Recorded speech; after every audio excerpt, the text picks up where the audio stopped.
television's most captivating new show. At Coors Field, I'm sitting in the area called the Rock Pile in deepest center field, enjoying some afternoon sun. 6 years ago, fans who were sitting here saw the longest home run in Coors Field history hit by Mike Piazza, then with the Dodgers. 497 feet from home plate. It wound up hitting that sign. Just a monstrous shot.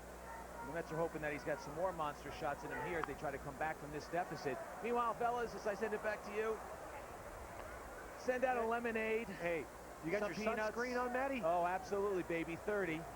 I'm going to enjoy the rest of the afternoon out here. Back to you guys. There's a lot of pink flesh out there today. People out in the sun for the first time.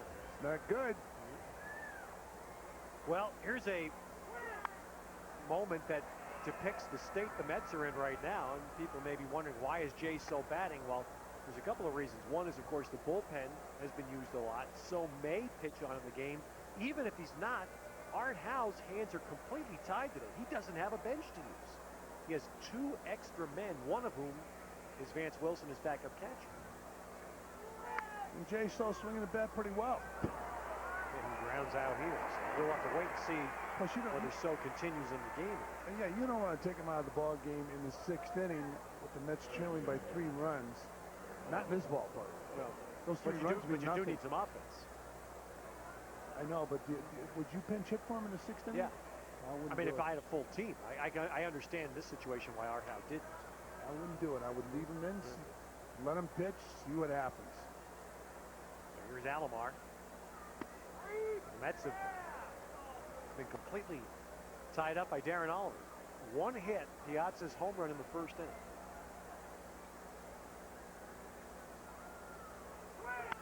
And there's the 2nd hit. And Alomar will be on base for the 2nd time today. He has his 12th double of the year. And for Alomar, that is the 9th time he's been on base in the series. And you could see Larry Walker play that ball off that wall, the same area where Jay Payton's ball hit, and it can perform tricks out there if you don't know it.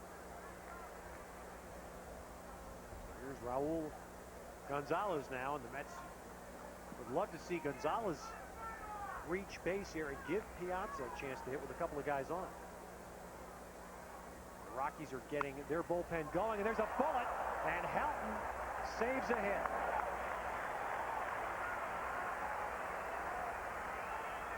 So Gonzalez nailed it. Helton with the backhand, even though he didn't hang on to the ball, still gets the out. He's a good glove man. He got that glove up. Even though the ball popped out of the glove, he picked the ball up and tagged first base. Alomar wisely stays at second base because Helton can also throw.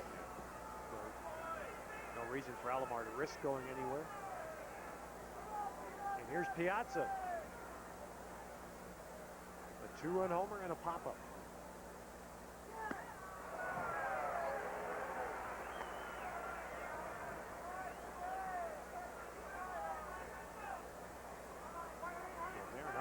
Has given the Rockies everything they could have hoped for today.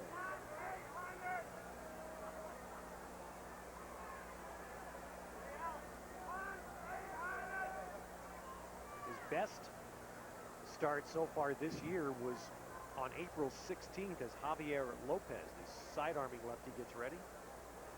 So maybe Darren Oliver's coming out of the ball game. 6 innings on April 16th at Arizona, giving up 1 run and 3 hits. Piazza to right field, and that'll get Alomar home. So the Mets get a run back. Walker rolling all the way to the corner to play it. Piazza doubles in another run, and it's 5-3. Well, that ball is out over the plate. Mike Piazza said, "You're going to throw it there, I'm going to hit it that way."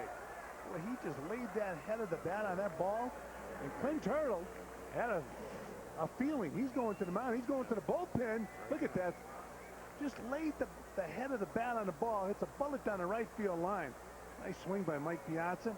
Not his ordinary power swing, but you see Alomar knows he'll score easily. And we have a 5-3 ball game, and that's enough for Darren Oliver. As Clint Turtle immediately came out of that dugout, and he's going to make a pitching change. So, a pitching change for the Rockies here in the 6th. So Darren Oliver gets a nice hand, and now lefty Javier Lopez on to face Floyd.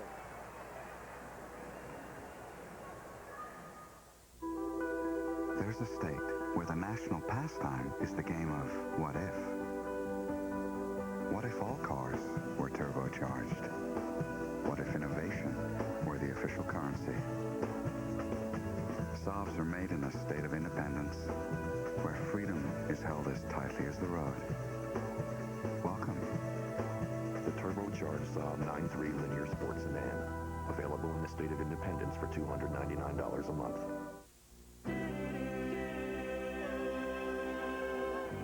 Well, you know, smiling, baby.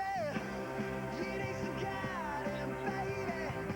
Well, I just decided, well, baby, now I need you more than ever. Let's spend the night together. Let's spend the night together now. Oh, my. Let's spend the night together. Minutes, hours, days, who cares? Do things on your time. Panasonic presents the next generation of DVD recorders. All your favorite programming, all your most precious memories, all recorded on a format that's both durable and shareable. Networks may have schedules. I don't. Enjoy features like chasing playback, which lets you play your program back from the beginning while recording to the end. Watch what you want, when you want. Flexibility rules. Panasonic. Ideas for life. New York Mets baseball brought to you in part by the most respected, honored, and heroic 4x4s out there, only in a Jeep 4x4. By Canon Business Solutions, digital technology powered by people. And by Meineke Car Care Center for your auto service needs. Visit Meineke. Right service, right price. Well, this is what we call a funky lefty. Watch this motion from Javier Lopez out of the University of Virginia. And you'll understand why he was brought in here to face Cliff Floyd. Yeah, but Cliff Floyd, he's comfortable against left-handers. He hangs in there tough. Tries not to pull off the ball. He's closed his stance against left-handers. Yeah. See, now that makes me cringe. As an old left-hand batter, I cringe watching that. You know, it's a great motion from a left-hander to a left-hander as you look at his numbers. Let's see how tough Cliff Floyd hangs in against this guy. Just don't see this that's delivery, which is why it's so hard on hitters. That's what makes him effective against left-handers. Fights it off 0-2. He didn't bail out. He's staying in there. Funny thing is, look at this. Look at this. From down under, stepping right at the left-handed hitter. That's a nice feeling. Lopez was in the Arizona Diamondbacks farm system for 5 years, then chosen in the Rule 5 draft by the Red Sox in December, and then traded to the Rockies in the middle of spring training. So he has to stay with the Rockies all year. We'll go back to Arizona, and look at that ball. Floyd not happy. Floyd saying to Bruce Foamy, I know about your report. I know about the scouting report. You guessed. Now look how badly he missed the target. A pitcher doesn't often get that pitch called when you miss your target. Well, the funniest thing is you see Bruce Foamy stay right there. He had a terrific look at that ball. By the way, Floyd right now is arguing, so is Art Howe and Gary Pettis. Look at this. Got to get Cliff away. Keep him in the ball game.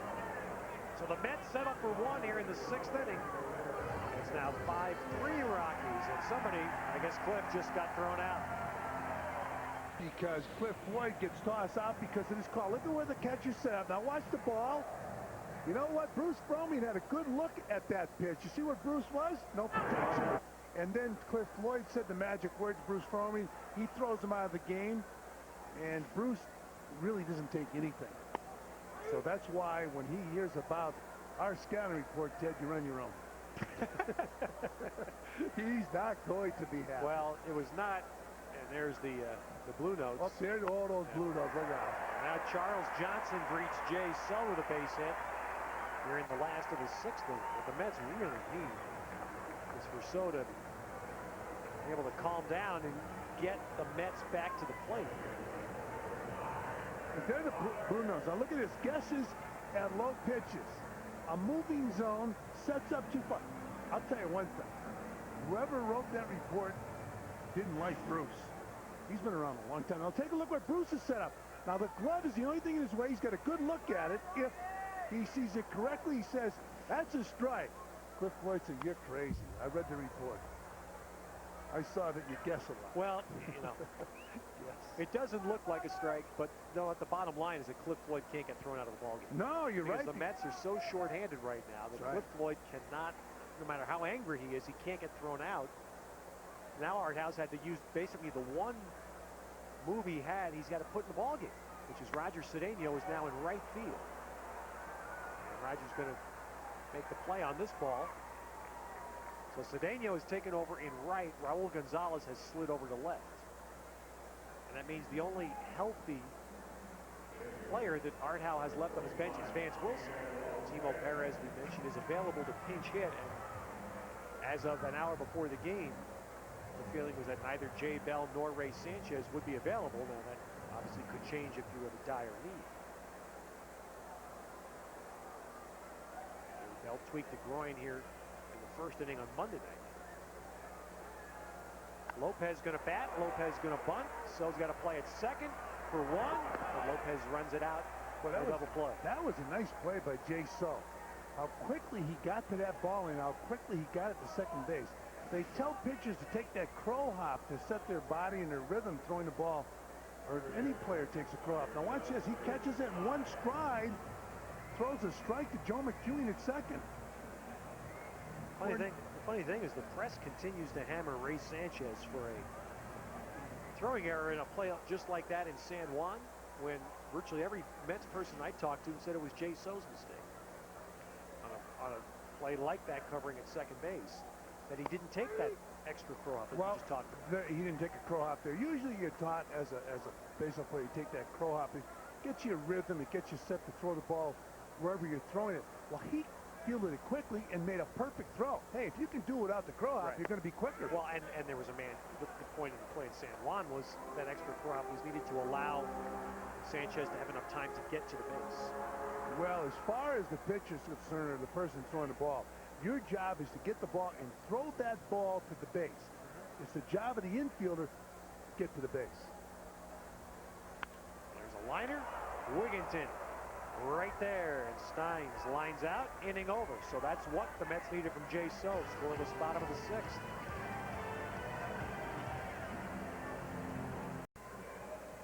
So the Rockies keeping left-handed sidearmer Javier Lopez in the game as we go to the seventh. Here's the Jeep game summary, and Fran, it continues to be a terrific series for Piazza. Mike Piazza, a two-run home run to right field, and that came in the first inning. Got 5 RBIs in the series. Jay So has looked pretty good today. Darren Oliver's out of the ball game, but Jay So still in the game. And the Mets are playing catch-up baseball. They need 2 to tie as we go to the top of the 7th inning. And Javier Lopez stays in even with right-hand batters due up for the Mets. And the reason is that this year, right-hand batters are just 3 for 28 against Lopez. And Wigginton hits one to center, big part of the yard. So look at that ball carry. And Wilson has just enough room. You hate those words. Just enough room. Well, Wigginton got a good piece of that ball. He hit it 413 feet from home plate. Just a little too high. Preston Wilson, we talked about his defense. He's been a big plus with this ball club in center field. So Tony Clark, the batter, Shinjo behind him. 7th inning, 5-3 Rockies. Clark has grounded out twice.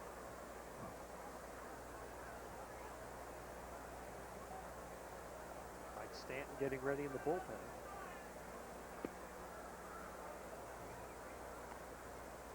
If the Mets get to the pitcher spot, whether it's this inning or next, it will be very interesting to see who is the pinch hitter.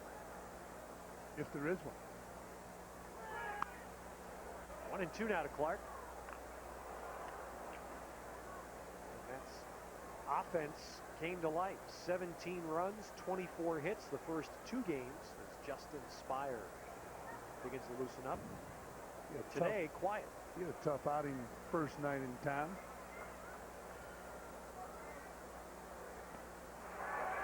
Clark is gone. So Lopez has struck out 2 of the 3 men he's faced. And that will bring up Shinjo. So Lopez throws that ball with all kinds of movement away from Clark, and he swings over the top. So here's Shinjo. Round out the strikeout.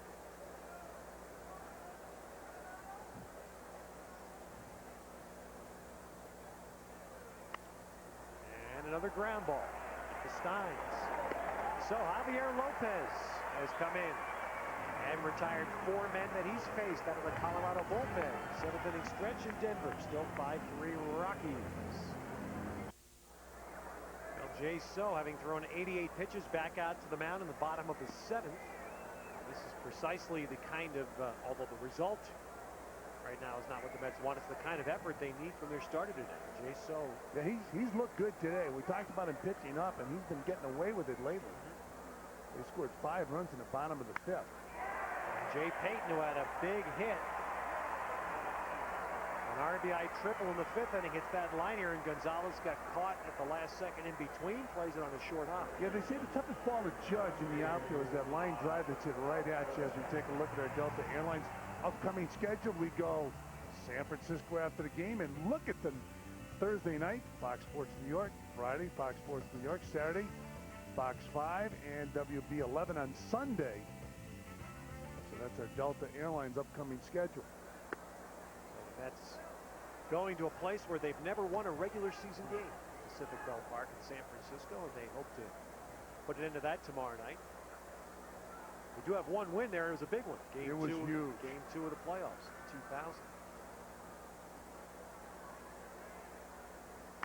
Helton fouls it away. Well, you watch Helton swing that bat. He's got a complete approach to hitting. He makes contact. He drives the ball.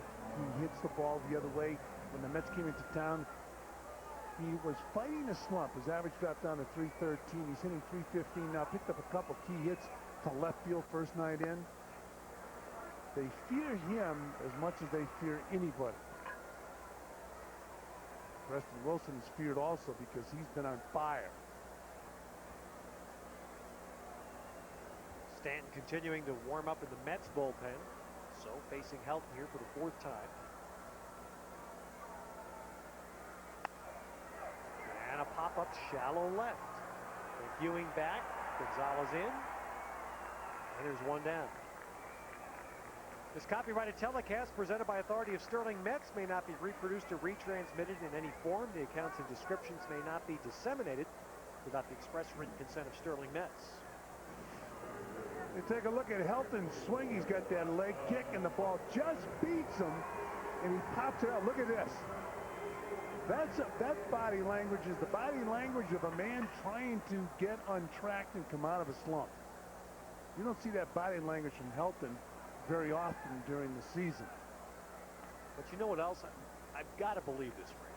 When you play here as a home player, you play 81 games here, and you're a good hitter. I can't believe you ever accepted 0 for here. Oh. You don't think it's possible? There's no way I can ever have an 0 for in a game here. 0 for 4 here is bad. And Helton right now is 0 for 3, and Piazza just runs out of room. It looked like he was going to have a shot at that one. You know, that's been a big change. We talked about this a few times. And Ted, I know you mentioned the new ballparks, not very much room for foul balls. And you don't see that many guys popping out to the catch, right? No, backstops are, I mean, we're going to the, probably, I think San Francisco is the closest backstop. Well, if it is, they can shake hands with the guy behind home plate. We're going there tomorrow. I mean, it's you're right. Foul pops behind the plate. Not like like the stadium in the Bronx. Right, and you know, it used to be, hey, so-and-so's real good catcher of foul balls. Ooh, Wilson. Look at that high fastball. So threw that baby by him. But he's in that danger zone, pitching up there in this ballpark. And Preston Wilson knows as he's swinging that bat, it's out of the strike zone. He'll get away with it if he keeps it up that high. Yeah. Well, you know what? With this guy, as strong and as quick as he is, he could probably catch up to a pitch up there. He tried it again. The key is to lay off. Yeah. 1 and 2. He's ranked first in the National League with his 41 RBIs coming into today's action. As you look at the on-deck hitter, Larry Walker.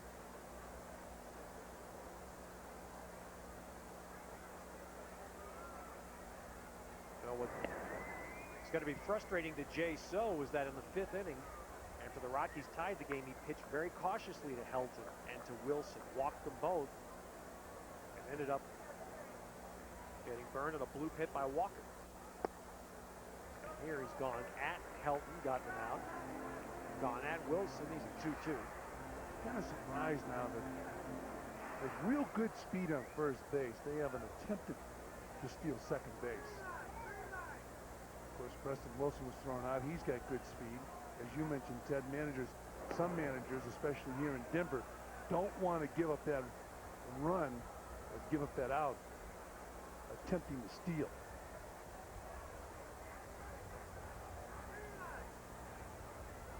There goes Peyton. That's his throw, not there. So Peyton steals. That is Jay's 3rd stolen base of the year. But Mike Piazza is throwing better. Watch this. Throws that ball a little bit to the shortstop side of second base. Peyton with the stolen base. He can run. Everybody was always surprised he didn't steal 40 bases a year because he's got excellent speed. We saw him hit the triple earlier in the game and he was flying. So 3-2 to Wilson. And he puts a fly ball after left center. Shinjo there. Jay Peyton on his way to 3rd. Whoa, close play. Whoa. Closer than it needed to be for the Rockies. That's a you better make it play by Jay Payton. Well, Shinjo knows he can run. He's played with him. He makes the grab. He makes the strong, accurate throw. And the high hop saved Payton. The ball took that hop, that true hop. Watch it. Bang. And Payton slides in under the tag. That's a great point you raised. The Mets are going to walk Larry Walker. I remember last year before he got traded, Jay Payton telling me one day that Shinjo, when he played alongside Shinjo, said that's the best defensive outfielder I've ever played with. You just challenged him. Right now, the Mets don't want to challenge Walker. They're going to instead challenge Jose Hernandez. We're back to that situation again now. Runners on 1st and 3rd. Do the Rockies send the runner from 1st? Although the way Mike Piazza is throwing the ball today, I think the Mets will tell him to throw through, although there's real good speed on 3rd. So Jose Hernandez, who has singled to right and grounded out twice, facing Jay So here in the bottom of the 7th. The Mets had Stanton ready to pitch to Walker, but instead they're opting for So versus Hernandez.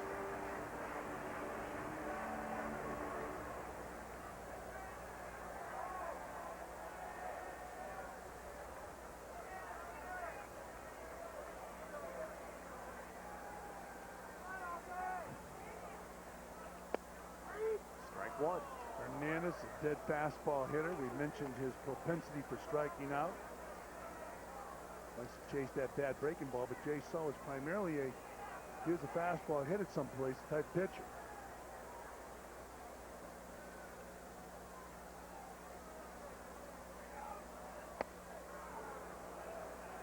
One ball, one strike. You don't see Mike Piazza do that very often. He's faked to throw to 3rd base. Starting to feel a little bit better about his throwing when you do that. Because he had lost his confidence throwing that ball. He was bouncing the ball to 2nd base. Some of his bounces, he threw guys out. Ooh.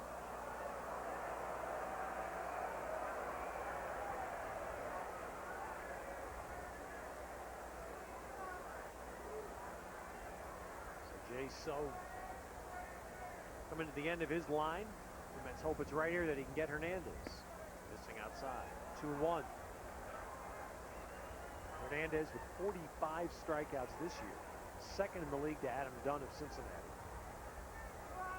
Had Jerry Royster, then the Milwaukee manager, played Hernandez the last 10 days of last year, he would have set an all-time record. He'd have made Bobby Bonds happy. All the way. And the fact that Royster did not play Hernandez was really a blemish on Hernandez's record last year and his credibility. And it cost Jerry Royster his job. It was very poorly received in Milwaukee. Brewers felt embarrassed by that. The strikeout totals.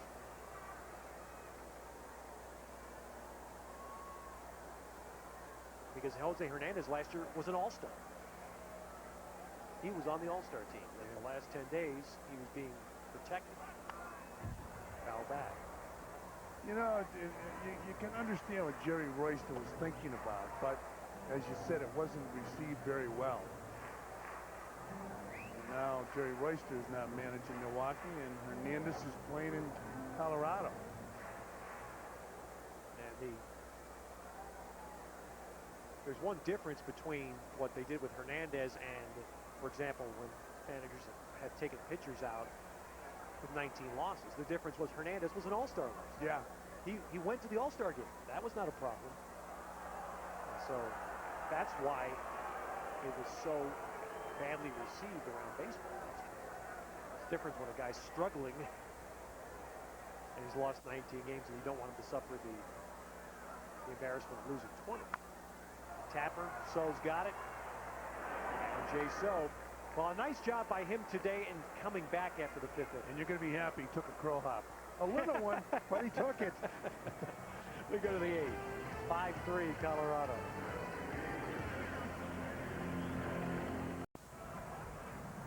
So kids, don't forget you can learn to play the game of baseball at the Mets Baseball Academy, presented by Xerox. For more information, log on to Mets.com or use the toll-free number that you see on your screen for the Mets Baseball Academy. Well, Jay So's done a nice job this afternoon, although he'll leave the ball game with the Mets trailing by 2 runs. There are his OTB numbers: 7 innings, struck out 2, walked 2, allowed 10 hits, and gave up those 5 runs. I'll tell you what, Brand, it was really something to see Jay So after that bad end in the 5th inning to come back and pitch 2 more innings and put zeros up there. I think that's another step forward. Absolutely. That's an impressive thing, because I know managers and coaches will look and see how somebody reacts after he's knocked down, after adversity. Can he get his composure back? And Jay So did this afternoon. So now the Mets trying to rally in the 8th against Justin Spire, and Joe McEwing falls behind 0-2. Timo Perez on deck to pinch hit. We were talking about Justin Spire the other night. His dad, Chris Spire, long-time major league player and a real good shortstop, broke in with the Giants in 1971. Rockies want an appeal, and it's not answered for them by Doug Eddings. 1-2.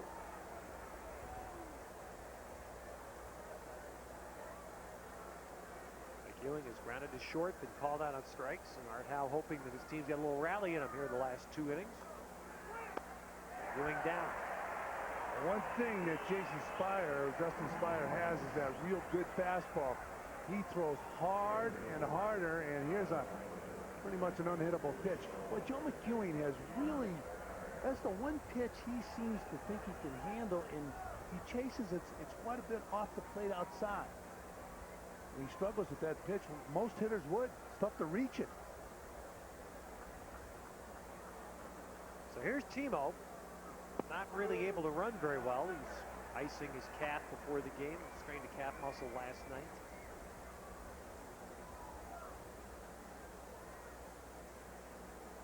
As a pinch hitter this year, 1 for 11. Spire, who gave up 4 runs here in 1 inning of work Monday. Or gets ahead rather, 0-2. And he's in the strike zone. On Monday, he was out of the strike zone. He was hurting himself. Hit 2 batters. Yeah. And Timo, after seeing the first 2 pitches, those low pitches called strikes, has to swing at that one and grounds out. 2 down. And the lineup flips now to Alomar.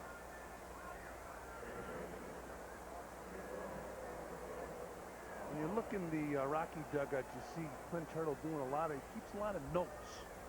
Seems like some managers today keep a lot of notes and other managers go with that gut feeling. Of course, the ball club has their computer printouts for the managers. But there are some managers that write a lot of notes during the course of the game.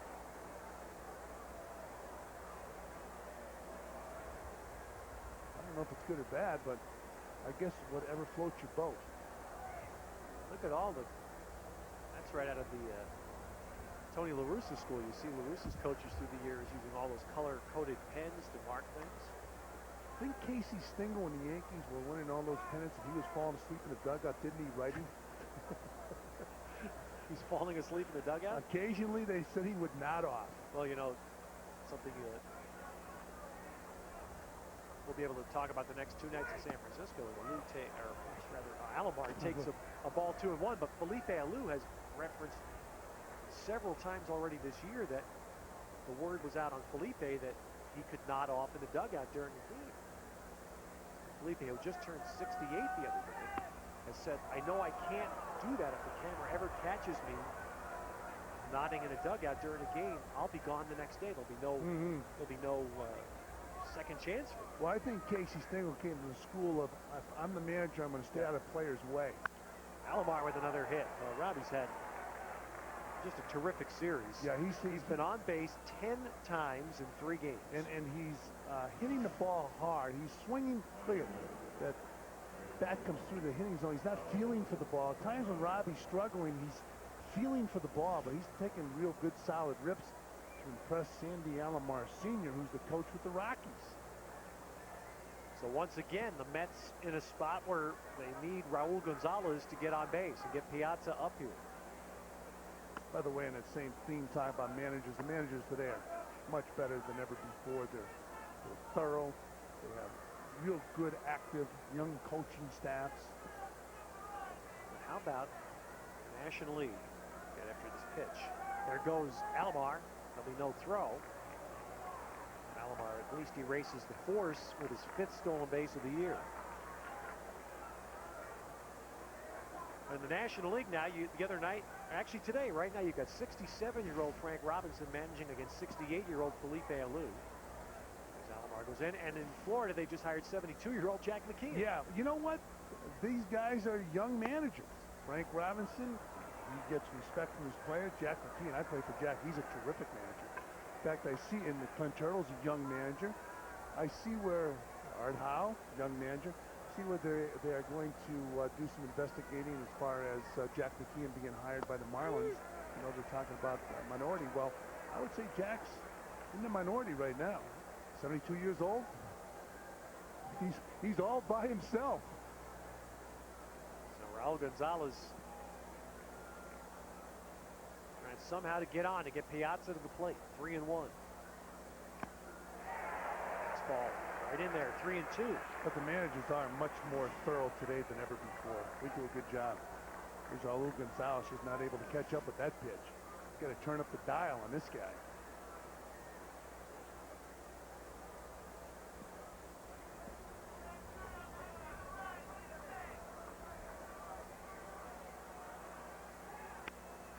Gonzalez to right field. Walker can't get there. A big base hit for Raul Gonzalez. Alomar in. Gonzalez to second. A double to drive in a run. The Mets are within 1, although that double may take the bat out of Piazza's hands. Well, and Cliff Floyd, keep in mind, got thrown out of the game, so you're going to want to pitch to Roger Cedeno rather than Mike Piazza. Look at Charles Johnson's going to go out to the mound, but take a look at this again. A base hit, a double down that right field line.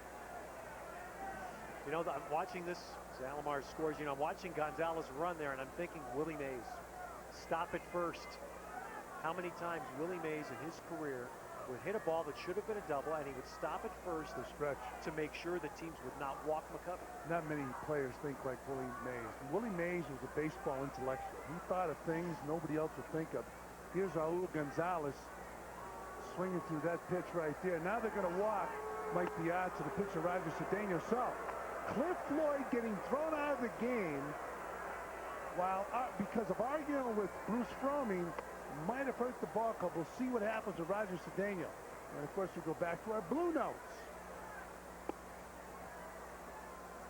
Steve Reed warming up in the bullpen for Colorado. Cedeno, of course, bats left in this situation, whichever pitcher he faces, Spire or Reed. One thing missing those blue notes, Ted, was don't argue with Bruce because he'll throw you out of the game. All of a sudden, well, how about this? Clint Hurdle, there's something in the matchup here that he likes. He wants Reed to face Cedeno.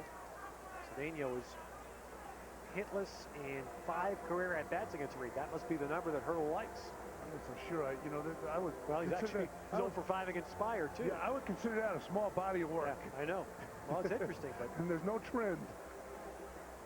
So here comes Steve Reed. The Mets have the tying run at second, lead run at first. New York Mets baseball brought to you in part by Hyundai. When your car comes with America's best warranty, you win Hyundai. Here is Steve Reed. Spent the second half of last year with the Mets to face Roger Cedeno. Ty Wigginton behind him. Reed last night pitched 1 inning, gave up 1 run, but did get Cedeno out on a ground ball. Gonzalez at second, Piazza at first. It's 1-1 to Cedeno. Roger with a pretty good swing right there. One of his better swings we've seen. Watch him go. Well, again, he pulls off that ball. It's amazing. You know, almost Ted, excuse me, he seems like, and we talked about this before, that he stays on his heels when he's hitting from the left side of the plate. This is an amazing move, though, by Clint Hurdle in so many ways, although right now it's looking good with Cedeno missing that pitch badly. And Steve Reed, left-hand batters are hitting .393 against him. And you can see why. First batter face. Left-handers would be much more comfortable against him than the right-handers. And Cedeno chops one, and he's going to get himself a hit, and the Mets have tied the game. And Piazza doesn't run. And you know what? Cedeno ran right up Piazza's back, and luckily nobody was at first. Well, Mike had to run there. Yeah, he had to move to third base when the ball got by Preston Wilson. But how about that? A pitching change. A right-hander comes in and replaces a right-hander, and Cedeno gets a hit. He replaced Cliff Floyd, so now you got to go back to the blue notes and give Bruce Fromming an assist. He threw Floyd out of the game, and Cedeno's tied the game up. A little flare in his shallow center. Cedeno ties it, and then as Gonzalez scored easily, Wilson overran the ball, but Piazza just couldn't get the engines going again. Mike had put the brakes on, and he wasn't going to get going, and Cedeno ran at least halfway to second. Yeah, if somebody was at first base and that ball was fielded cleanly and was thrown back in, Cedeno's dead because he was on his way to second base. Quickly 2 strikes to Wigginton, and suddenly the odds take a major shift here with Reed's motion. He is much tougher on right-hand batters. And Wigginton has been swinging a hot bat. Pops it up here, and Hernandez calling a short. But the Mets with a little rally in the 8th inning. After 2 men were out and nobody on, Alomar got it started. Cedeno finishes it. 2 runs tie the game. Be part of the team by joining the Mets Fan Club for Kids, presented by the Sports Authority and Newsday. Members get an ID card, special club cap, t-shirt, birthday card, newsletters, much more. For just $25, you're in for 1 year. To join, call the number you see on your screen, or you can go to Mets.com, click on the Fan Club link, and download your application for the Mets Fan Club for Kids. Here's Mike Stanton on to pitch as the Mets have tied the game with a 2-out rally in the top of the 8th. Stanton got a night off last night. He and Benitez are the guys Art Howe will lean on now today, since both got last night off. Although last night we talked a little bit about a guy who elevated his stock, and that was Pat Strange. Art Howe said Pat Strange right now is going to be Scott Strickland, while Strickland's DL. I liked Pat Strange the way he went after the hitters. And when there was if he had a problem, he was knocked down, he got back up and challenged the hitters again. I know the Mets are very high. They've been high on him for a couple of years as he developed in their farm system. He was signed out of Springfield, Massachusetts, right out of high school. But Charles Johnson starts the inning for Colorado. 7, 8, 9 spots. Butler behind him, and then a pinch hitter for the pitcher. Charles Johnson 1 for 3.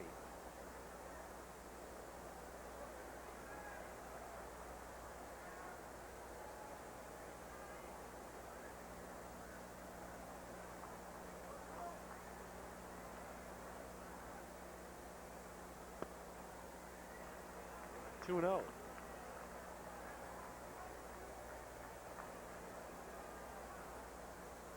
There's Butler, and then a pinch hitter to follow.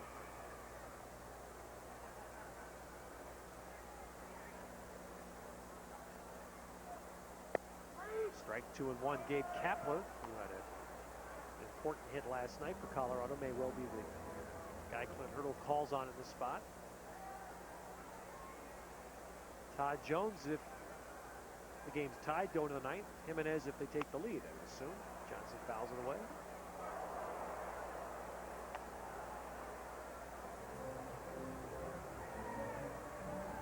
Well, you have to have that ice water running through your veins when you're a relief pitcher. You come in these ball games, you've got to be perfect.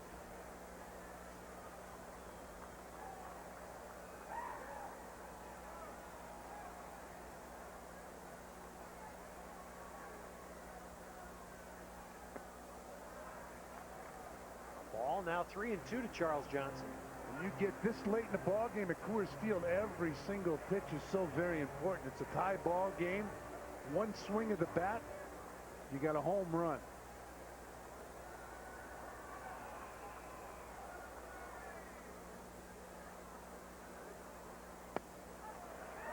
Inside. Stan not happy. Leadoff walk.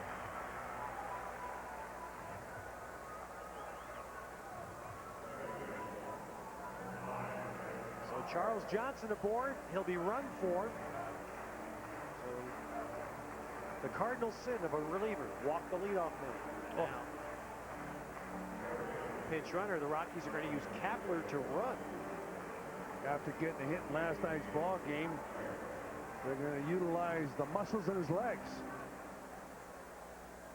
So Kapler the runner at first. Butler the batter. He's 1 for 3, a double in the 5th inning. Oh boy.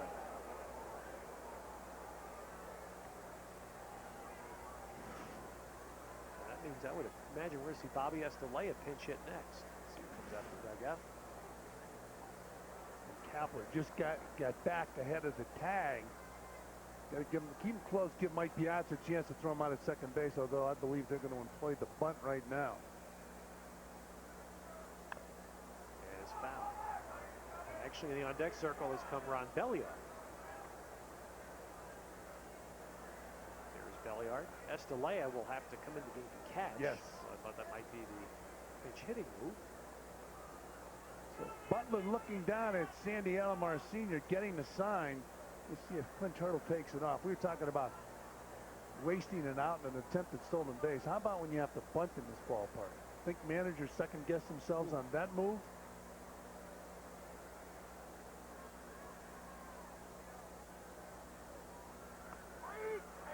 Backdoor curve, 0-2. Butler not happy. Checking to see if it's still on. Usually that curveball is the pitch that is the easier pitch to bunt. That high fastball that Stanton can throw is a difficult pitch to bunt. Tend to pop that ball up.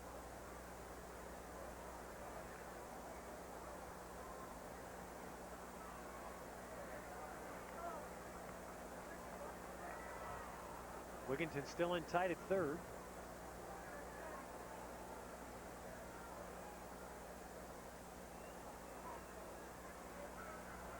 Two-strike bunt. That was the curveball, and he got underneath the pitch with the barrel of the bat. So they went right down the line here at Coors Field with the bunt. Watch this. That curveball again, the barrel of the bat goes underneath the ball, and the ball's pop foul and strike 3. I would love to have had a mic on Clint Hurdle right there, because I imagine as Butler walked back in, he said something about 2:30 tomorrow, early bunting practice. Right? Either that or that was my fault. I shouldn't have had you bunted at Coors Field. Ron Belliard now will be the pinch hitter. So we'll see if Clint Hurdle tries to manufacture a run by sending the runner at first base an attempted steal. First time that Belliard has ever faced Stanton. For the year, he's hitting .279 with 1 home run and 14 batted in.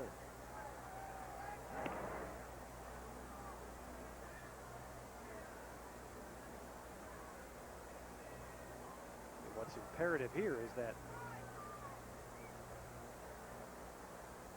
Stanton keep Kapler as close as he can. Minimize the jump.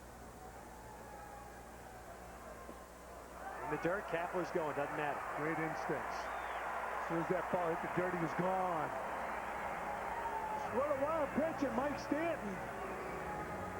As he bounces the ball, it hits Mike Piazza, and once that runner, if the runner breaks immediately, you know what? I think they were going to have him steal. It looked like it was going to be a delayed steal. He took those hops off of first base. Well, whatever happened, he made it to second base. If it was moving when the ball hit the dirt, it was great instincts by Kapler. He's in scoring position now for Belliard.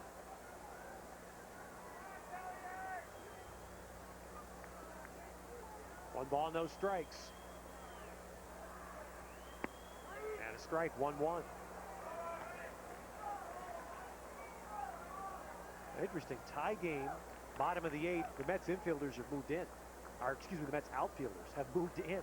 Playing as shallow as we've seen in any of the 3 games. They're going to try to cut that run down to the plate. Exactly right. And I don't think they're as concerned with Belliard swinging and driving the ball deep as they would be with Preston Wilson. But right now, you can't get beat by a flare. No. That's the thing. You can't get beat by. And this is, I tell you, this is Don Baylor. I'm sure has had a lot to do with this. And with all due respect to Belliard, you would think more of him as a guy that would clear the ball rather than drive the ball. Mets have been beaten by flares last night. Got beat by a flare from Walker earlier today. They can't afford to have it happen here. Especially Cedeno and Wright really is in. 1 ball, 2 strikes. Got him. So Stanton, that's a crucial second out there. Yeah, good pitching by Mike Stanton to get Belliard with the runner in scoring position. You take a look at that last pitch. Ball just dropping right out of the strike zone. And Belliard swinging over the top.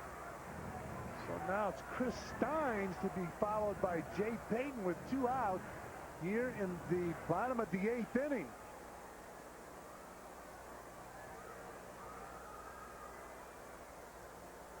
That's outfielders are staying the same position. Art Howe and Gary Pettis have been positioning them between batters. And Steins pulls it foul. Steins 0 for 4.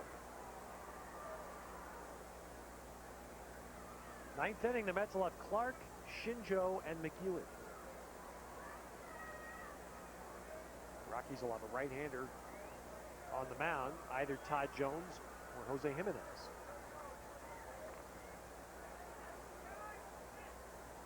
Al Leiter and Pedro Estacio on the chart.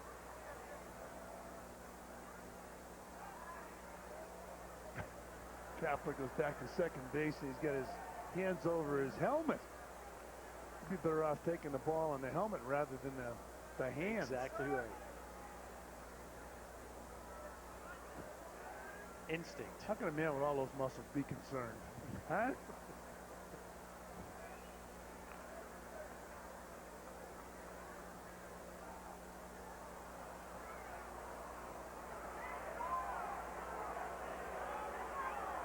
You know what? Keep him close, because if they sit to the outfield, you keep him close. You get him by a step at home plate because you're keeping him close. You know, sometimes you'll see this done too by especially a veteran pitcher like a Stanton who's doing this to ice the hitter. Thinks the hitter's an anxious guy. Make him wait a little bit. Could be.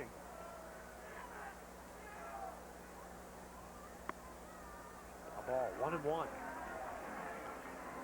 I think sometimes you tend to neglect the runner on second base. You figure he's not a base-stealing threat, but you allow him to get a bigger lead, which obviously helps him score on a base hit.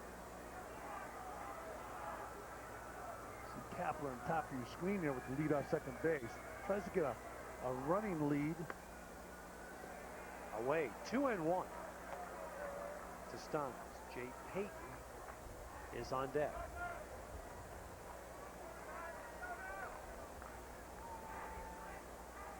Hits his last 2 times up.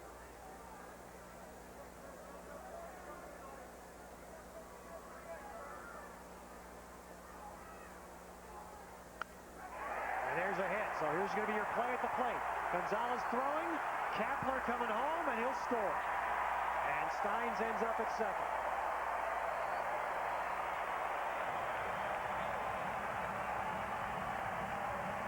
Oh, good hitting by Chris Steins. And Kapler showing real good speed going from second to home. Not even close at home plate. Steins with that walking stance, and then he hits the ball hard into left field. Thought Gonzalez was going to have a better shot at the plate. He took a couple of steps after catching that ball, and it wasn't even an issue at home plate. Kapler with a good lead off second base. He got off on the pitch. He got way off on the pitch, which allowed him to get a big jump and score easily.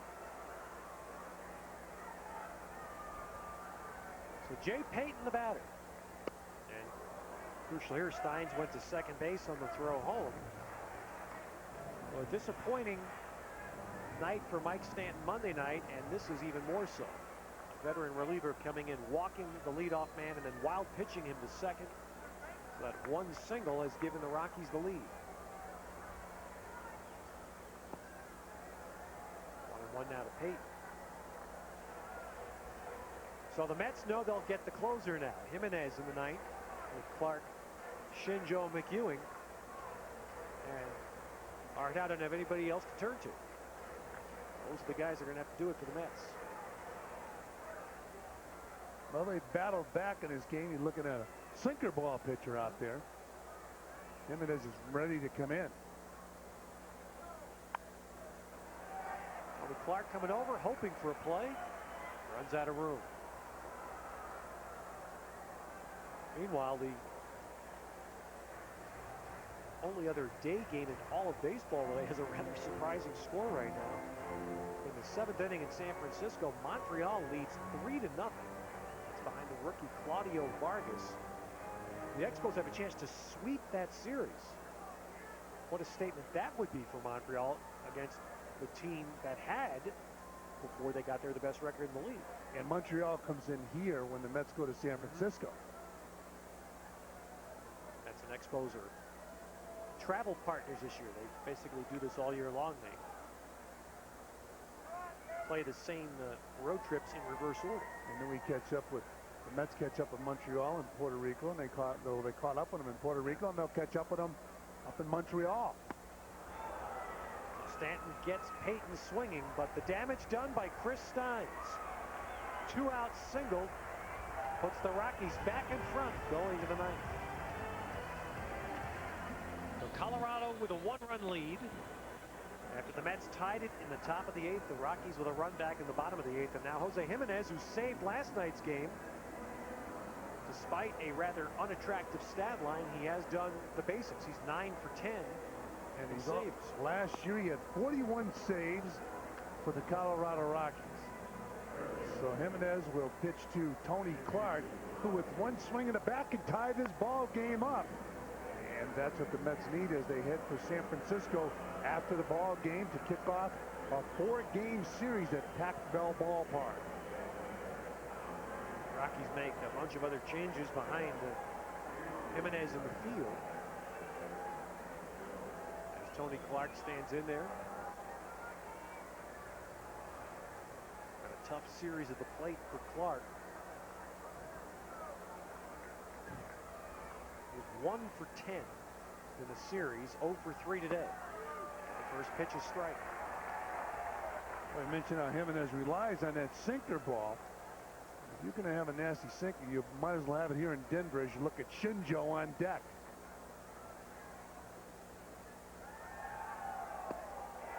2.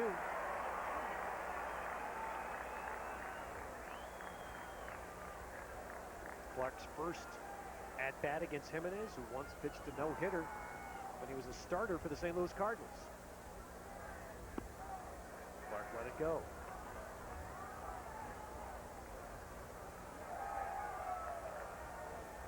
The guy that has hit Jimenez for the Mets, not available. Timo Perez, who pinch hit in the 8th inning. Estalella, the new catcher, came up trying to buy a call there, didn't get it. 2-2. Estalella behind the plate. Belliard is in the game at second base, and Kapler is in left field.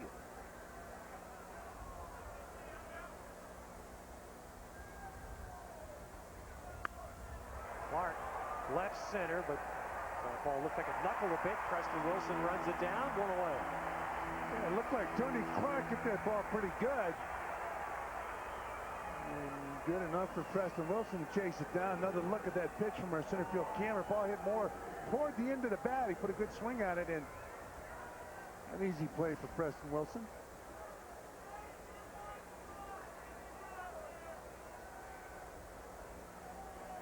Shinjo the batter. An at-bat that Shinjo would not normally take, but he gets called there for a swing. With the Mets playing so short-handed today, Ardell has no available batters to hit for Shinjo here. 0-2. Look at that ball move. Which is why Shinjo would likely not, in any normal circumstance, would not have this at-bat. Jimenez broke in with the St. Louis Cardinals.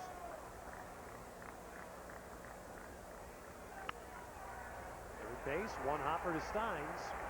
That's 2 down. So Joe McEwing will try to keep it alive for the Mets.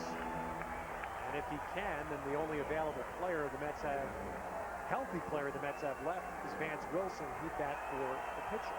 So it'll be up to Joe McEwing and facing Jimenez, who back in 1999 threw a no-hitter for the Cardinals.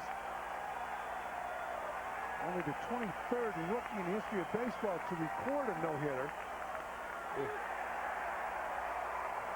McEwing is grounded out, struck out twice.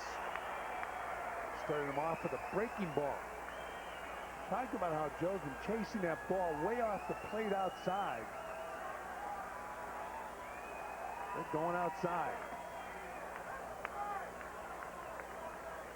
Fran, you hit on it. The trait that Jimenez has that you need here is to get the ball down. He has not given up a home run this year despite all the base hits he's allowed. No homers. Yeah, you pitch in this ballpark, you got to come up with a sinker. Missed outside with the slider.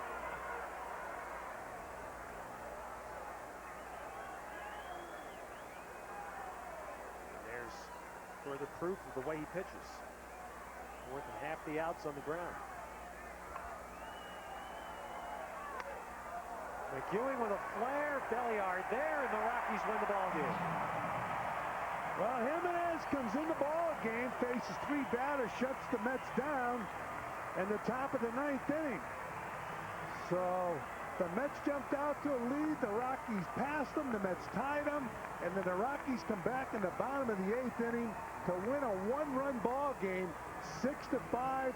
They turned it over to their sinker ball pitcher out of the bullpen in the 9th, and he got the Mets out as Clint Turtle goes out to congratulate his troops as the Mets drop 2 of 3 here in Denver. But Mike Piazza, another home run in his first at bat today, hit the ball over the right field fence. Alomar is swinging that bat, hitting the ball hard for the Mets, and they will take their bats and gloves and go to Pac Bell. See Alomar getting a pat on the back because he is swinging a hot bat. But the Rockies beat the Mets, Ted.